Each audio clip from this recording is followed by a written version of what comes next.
Okay, fellas, monkeypox is coming. You've seen it on TV, you've seen it on the internet. It is real. The very first time I came across somebody that looked like he had rashes. And yeah, I'm not no expert in science and health, but I kept him meters away from me. And this is somebody close. And yeah, so no chances taken, no hugs, no nothing, no touching, no. Thank you very much. Monkeypox, you know exactly what it is. You've seen pictures of it everywhere. We all known for a long time that it wasn't very much aggressive, but for some reason, apparently there's a new trend, a new version of it that's excessively aggressive and it's taking people away. That's crazy. And therefore, they've declared a state of emergency where they want everybody to get vid. You get what I mean when I say vid. Okay. And the progress has been done already. They said the Democratic Republic of the Congo is #1 in the world, producer of the monkeypox. Mpox has been reported in the Democratic Republic of the Congo for more than a decade. And the number of cases reported each year has increased steadily over that period. Last year, reported cases increased significantly, and already the number of cases reported so far this year has exceeded last year's total, with more than 14,000 cases and 524 deaths. Yeah, matter of fact, they don't call it monkeypox anymore because they say monkey sound racist. Racist to who? Why does monkey sound racist? I mean, we all know what a monkey is, right? A monkey is a monkey. So what does monkey represent? Why can't you just call something monkey by its own name? If it's monkeypox, it comes from a monkey. Monkey, I don't know. Then it should be called monkey. Now they call it Mpox. So what does Mpox stand for? What does M for? Is it still not monkey? That's how messed up the world has become. So they said the DRC, which is a beautiful country, lovely people. Look at that. Yeah, they love music and dances and stuff. DRC people, they dress up emphatically. It's all red, yellow. Like when you see them, you know. Usually not criminals. You know, they don't get involved in funny things. They don't do drugs and sell guns and stuff and human trafficking now. They just have parties and parties and parties. For most cases. I'm not saying everybody. Yeah. Anyway, the country's been through a lot. The DRC has been through a lot. And I don't know how they manage to keep the happiness that you see. They love music. This is Fally Ipupa. This is Koffi Olomide. This is Ferregola. This is Werason. Yeah, these are great musicians. Yeah, most of the people in Africa know who Koffi Olomide is. And yeah, when they see Congolese people, the first thing that came to their mind is he knows how to shake them waist. Look how they shake their waist.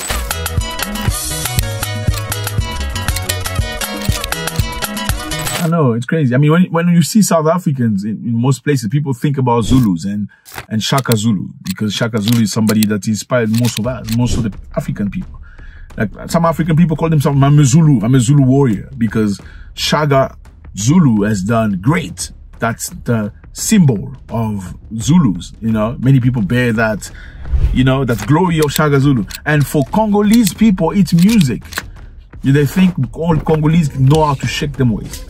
And people that like women think Congolese women know how to shake them waist when they, you know, behind full doors. Anyway, that's not the subject of today. I'm just trying to clarify. Congo, as much as it is a beautiful country and lovely people, nice place to be, it has been through a lot. From many years ago, when it was occupied, owned by one person, the King of Belgium. He owned the entire country. I mean, just imagine. You as a human being, an individual, you own an entire land in Africa. In 1884, it's your land. Believe that? Your land. And you use that land to get rubber. And rubber was important. You could get rubber from the forest. Rubber was used for the creation of tires at the time. At the time when the first cars came into the streets of America and all these other places, they needed tires. And the best thing you could use to create tires was rubber. And where do you get rubber? In Africa, in that specific country named Congo. Well, the country was not really named Congo until they came. Many people stayed there, like many black people lived there in peace. They were happy with each other. The King of Belgium came to Congo, took over the country, said, oh, from now on, it's my house. Y'all gonna work for me. I'm the boss here now. You're nobodies. Okay, you're gonna work for me. And what he did was, you're gonna go get rubber in the forest. Talking about man.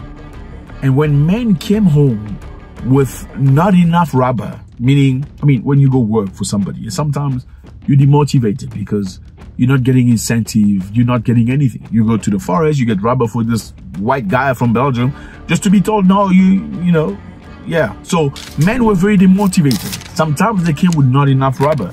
They did not meet the quota, meaning, the daily whatever that they had to bring. And what was done for them?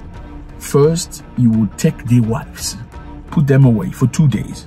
You can only get your wife if you meet the required amount of rubber. That was the first thing he did. Then later on, he got pissed off. He said, you guys are playing with me. Let me show you what I'm going to do to you. If you don't bring enough rubber, this is what I'm going to do. He will take those boys and chop them hand. I can't show you that. They will chop them hand. These people were handless. Crazy stuff. Crazy stuff. And that's how he operated. And today, when you go to Belgium, you see chocolate with people's hand. It's hand of people, hand of Congolese people. And these chocolates are doing great in Belgium. Anyway, you don't mean anything to them. So Congo has been through a lot. From the first war of Mobutu in 1996, now there's another war. Why is all that? People ask yourself. Because Congo is the richest country in the world in terms of minerals. They have everything you can think about. Gold, diamonds, uranium, cobalt, coltan, everything you can think about is in the Congo. So all industries, all technologies, companies, Tesla needs stuff from Congo. Sony, Samsung, you name it, they all need stuff from the Congo. You need coltan to create batteries for your cell phone. Matter of fact, if you have a cell phone, you should be thinking about the Congo because there's a compartment in your cell phone that probably came from the Congo. They are one of the biggest producers of cobalt in the world and coltan. So the question is this, why Congo knows no peace? Why all these situations always from the Congo? Let's get back to history. When they came up with HIV, they say the first HIV emerged from the Congo. You heard about that? Crazy stuff. But some people believe the HIV was a natural disease. Some people believe HIV was introduced by some clever people into that area with the goal that's very clear. You need to suppress the amount of these people so we can possess the land. They have everything. I don't know. I'm just saying. This is HIV came from monkey. Apparently, a Congolese person took a monkey and sliced it into pieces and ate it with bananas, green bananas. And then he got monkey, well, a version of HIV from a monkey. Some people say, well, why then, if monkey eating is a culture, why hasn't everybody been decimated? Because people eat monkey. They've been eating monkeys for centuries.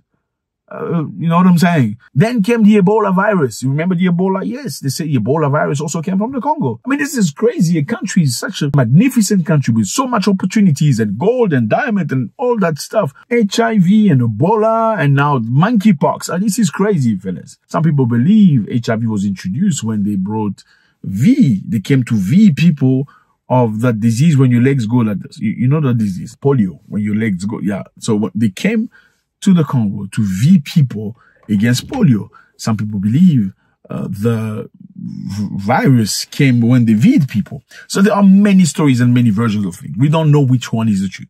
We can only go through whatever we think. Anyway, monkeypox is here. They have determined that there are many people unalived in the Congo from monkeypox.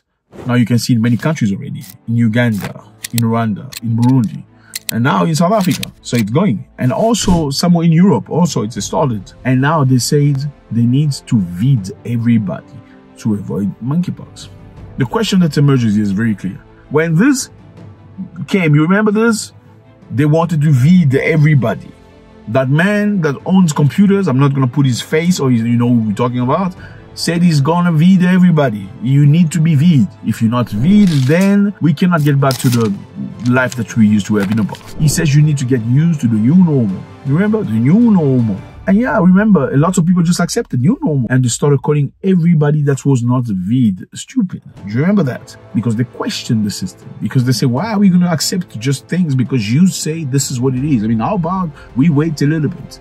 So, is this going to be the new norm? Something new has happened. In Europe, they said they're going to come up with a passport. It's the nation passport. Fellas, I have to tell you these things, but yeah, I'm in trouble with YouTube. They don't like what I'm saying very much. So Europe has already planned a V passport. If you don't have that, you're not going to go anywhere. And if they implement the system that they're going through, and nobody's talking about this because everybody's busy with the war in Ukraine. If they implement the system, you're going to need a piece of paper for you to travel that registers everything related to you in terms of health, in terms of social statuses, in terms of everything you attend to. Basically, you're giving away your privacy, and this is going to be compulsory. Remember, they tried to do this when this was around. The aircraft international regulators say every aircraft has to carry a passport that is digital, that can confirm that the traveler has been V'd and he's got all the sanitary requirements for them to travel. Now, my question is this. When they pushed you to take the V back in time, what was the final goal? We don't know. There are many speculations. We try not to get into the rabbit hole. What I'm saying is you need to be aware and understand. Does this brand new, whatever thing that's happening right now, is it really necessary that everybody goes through a big question mark? Let me know how you feel about this. What do you know about this? What do you feel? What is your gut feeling about this? Is there something happening that we don't know? Is there something bigger than we are? There's another version of the story that I'm going to tell you very, very soon, which probably going to send chills down your bloodstreams. God bless.